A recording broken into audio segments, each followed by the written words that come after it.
Hey guys, welcome back. Today I've been out all morning. I've been picking green beans. I've got several bags of these, and it is hot out. It's like 96 degrees out, so I am getting ready to break beans. So I thought I would invite you just to come hang out and break beans with me, and let's talk. So did y'all ever break beans as kids? My childhood was filled with breaking beans. My kids' childhood has been pretty much filled with breaking beans. I have so many funny videos through the years of them breaking beans together, and they're not happy faces or whatever. But anyway, it is just me doing this today. One kid's away at camp and the other one is not feeling well. I'm pretty sure she'd rather be sick than be out here doing this with me anyway. So, but I thought I'd just kill two birds with one stone, and I'm going to break these beans. If you've got some beans that you've been picking from your garden, you can join me. And I thought, since it was really hot out, I didn't want to be out in the garden doing a video or anything right now. This would be a good time to talk about, just have a little conversation. Oh, also, when you're breaking beans, what I like to do is I like to break the ones that I'm going to be canning. Go ahead and break them into a colander, and then I'm ready to rinse them out. And then I save all my little end pieces for the chickens. And also, whenever you pick your beans, if you pick them before they get really big, and especially your first pickings, or this is at least the type of green beans I grow, you don't even have to string them because they're very, like, see, there was no string there. So when they get bigger and tougher, you have to pull them and pull the strings off of them from both ends. This is my first picking, so don't have to string these. And another thing is that, I don't know why, I always pick off that little end right there. And sometimes I do that, and sometimes I do not, because, I don't know, it's edible, like, it just takes more time to do that. So unless they're like really big or crunchy or whatever, I just leave those on. And then I go ahead and break them into a couple of pieces, drop them, and we just keep going. So if you've never snapped beans before, if you were not blessed enough to be raised out in the country and have to snap garbage bags full of beans every single day, and you are new to growing beans, that is the basics. See, this one was stringy. I pull a little string off, otherwise those are weird when you go to cook them up.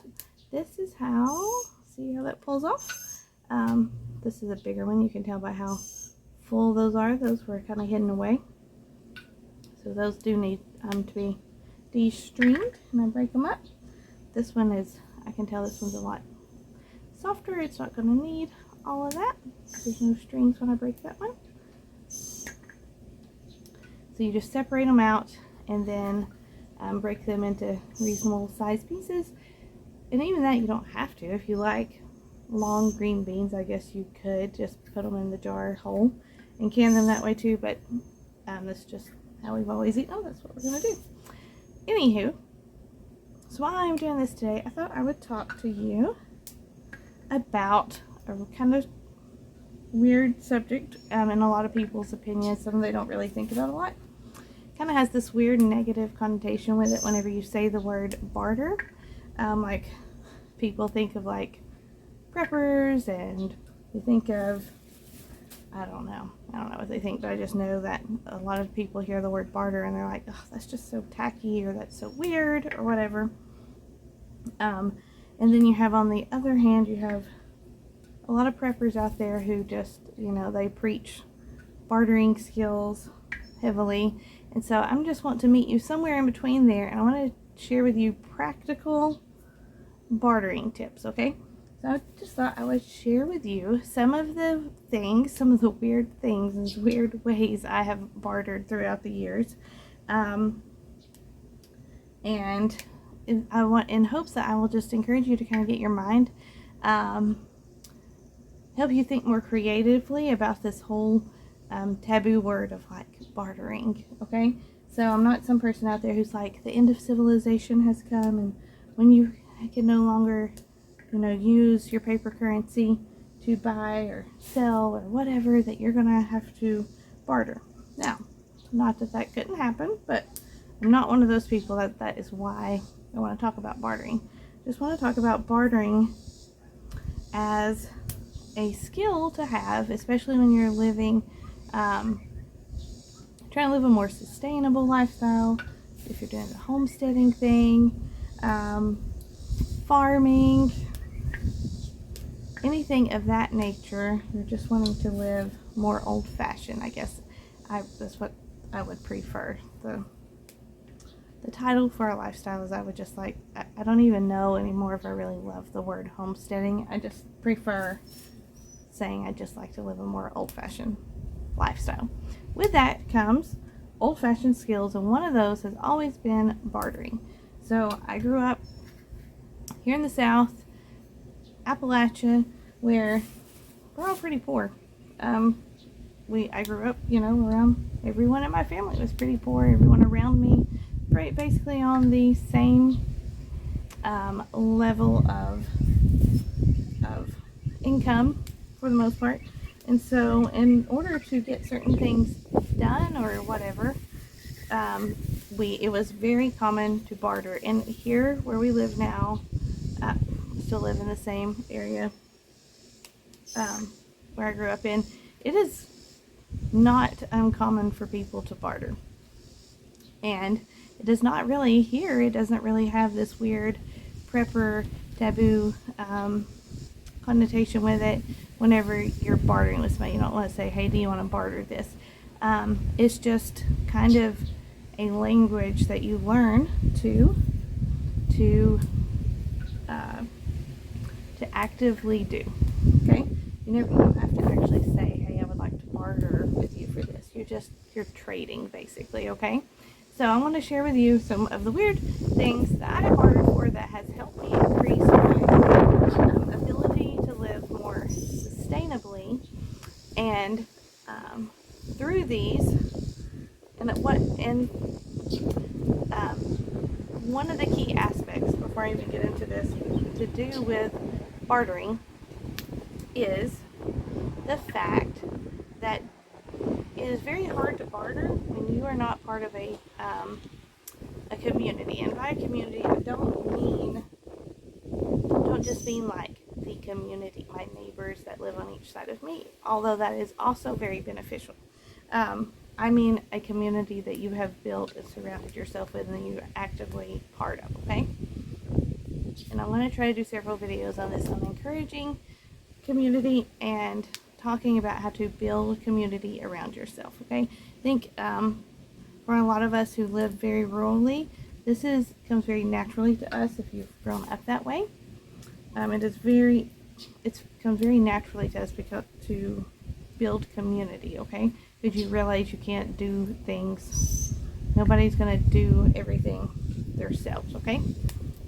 Which is why I'm like anti-prepper people, because I just think you need community. I think that's how God created us. So, saying all that, in order to properly and efficiently be able to barter for things, you need to have a working and trustworthy community. Okay? So, let's see. My first thing I'll share with you that I have bartered for is I have bartered for probably like 100-ish glass jars at one point in time. I really was starting to get more into canning. Glass jars were expensive. Well, they're still expensive, and this was pre-COVID with a great shortage of jars and all that kind of stuff. This was several years before that. I needed more jars because I had planned on canning more, and it just so happened that a friend of mine, she had found in an old barn on her property hundreds of glass jars. And so she puts them up on her own personal Facebook page that she's going to sell them. And she also bought eggs from me all the time. And so I did not have the extra money to just buy this $100 worth was about 100 jars. So knew that probably would have been about $100 worth of jars. But even $40 or $50, I didn't have the extra money then to spend on it. But what I did have was a lot. It was like this time of year, like spring, summertime, whenever I have so many extra eggs I don't even know what to do with. Lady was already an egg customer, and so I sent her a message and said, hey, would you be interested in trading out those jars for eggs? And so I traded her 12 dozen eggs for 12 dozen jars or something like that. It was right about in there. And that is just a prime example of bartering. It helped her out, it helped me out, and that was a simple way of bartering. Another example of bartering would be here just a few months ago. I was getting ready to redo our raised beds in our garden area, and we really needed to get our garden spot more level. We really just needed to strip back the grass and really level out our ground before we put our new raised beds in. Our next door neighbor, his kind of like side work that he does is excavation sort of stuff, and so he has a skid steer, and so we have traded out with him for eggs and veggies and such as that. So I just keep him in supply with eggs for now to whenever. And he came over and flattened out. Probably took him 45 minutes with his skid steer, and he made light work of something that would have taken us, I don't even want to imagine how long it would have taken us if we tried to do it by hand. In every turn, I take them over farm fresh eggs every week. And then as my produce starts to come in, if they have a garden too, but if I have anything that they don't have, I will gladly share that all with them too. And that's sort of a way of being neighborly, bartering. Each person feels like they are, getting something in exchange for that. Another example of something that I needed to help us continue to live more sustainably was hay. So, for example, last fall, my friend had lots of hay, extra hay that she was selling, and she also had just bought her first little goats, and she was wanting to have them bred. And I had just bought a buck, and I was housing this buck here on my property anyway. So she needed a buck, but she didn't want to house a buck on her property. So she needed her goats to be bred, and I needed hay. So we traded out. We came up to a reasonable amount of trade for me, because I fed her goats the entire time they were here. They were here for about 2 or 2.5 months-ish, I believe, getting bred. So basically the buck fee I would have charged her, and the food that I fed her, her 2 goats while they were here being bred, we rolled that over into a reasonable, and just my daily, what it would take for me to care for her goats while they're here on my property as well. We kind of figured that out, came to a reasonable agreement on a monetary amount, and then I took that amount and I just traded it out for hay. So no money was exchanged. She got her goat bred without having to house a buck, and I got all the hay that I needed to last me for several months, and it was a win-win for both of us. That's another example of bartering and how it doesn't always have to, feel so cringy, that it can be a very, it can be, when you have the right community that you're surrounded with, bartering is natural. And it really borders on the line of,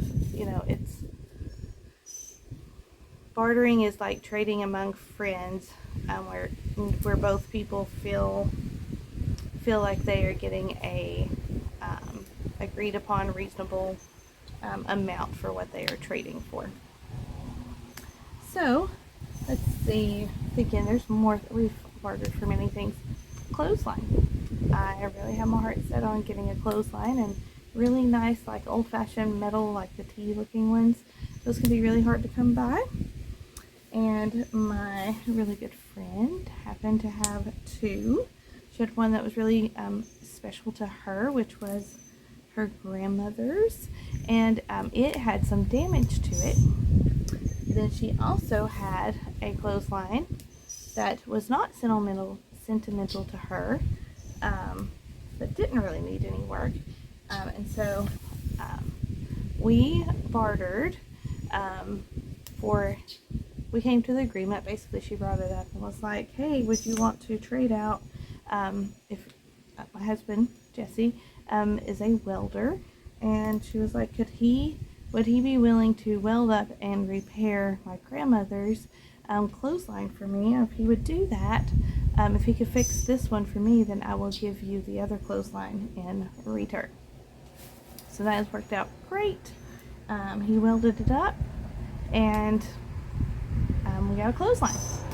So that is another great example. And I'm, bartering can be on a scale of you have honey and I have eggs, let's trade. It can be on work related. I need a roof repaired and you need plumbing work.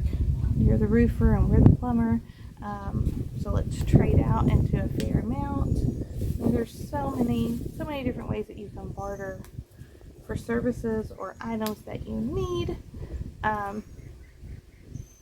within your community and without it being tacky or weird. So those are just a few of the things I can think of right off the top of my head. I'm trying to think if I've ever bartered, like traded animals. I'm sure I have at some point in time. I just don't really remember.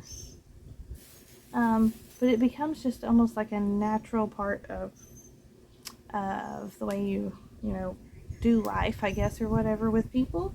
And it all comes from the fact of how you are functioning in a community that you have created for yourself. So I hope that this will get your creative wheels turning. If you have things that you would like to have done, maybe you can't afford to do yet, like maybe you need hay but you can't afford it, or you need an animal to be bred but you can't afford that, or maybe gosh, I could think of so many things. Maybe you need a tractor to come till your garden. You don't have a tractor, but you have